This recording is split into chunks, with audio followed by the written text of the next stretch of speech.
kind of walk you through some of these behaviors, and I just want to set it up through the lens of something that would really work for both P&C and life underwriting.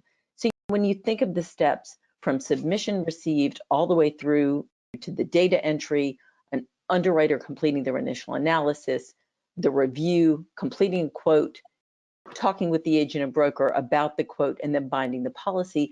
But in this scenario, I kind of want to focus on the time between when a submission would be routed to an underwriter, when they review it with an agent and broker, and then the variance in behaviors that could be the difference between writing a piece of business or not.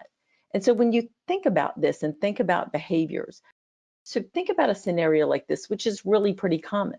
So for quotes that you would ultimately bind coverage for, things that you're successful.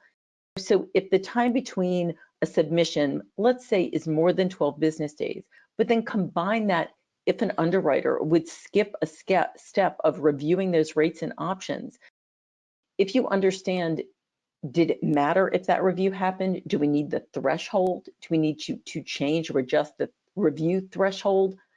Those are things that behaviors can tell you, did this happen within a certain amount of time? It could give you a really deeper understanding. Did that make a difference in you writing the process?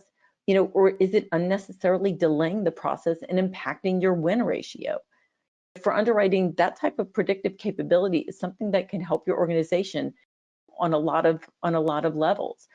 It can, by understanding that probability of one outcome versus another, you gain a better understanding of the reasons that you successfully write more of the business that you want, or the reasons that you don't. And that's pretty powerful insight, because either way, that can enable you to reevaluate a process or an underwriting guideline or another variable you have control over.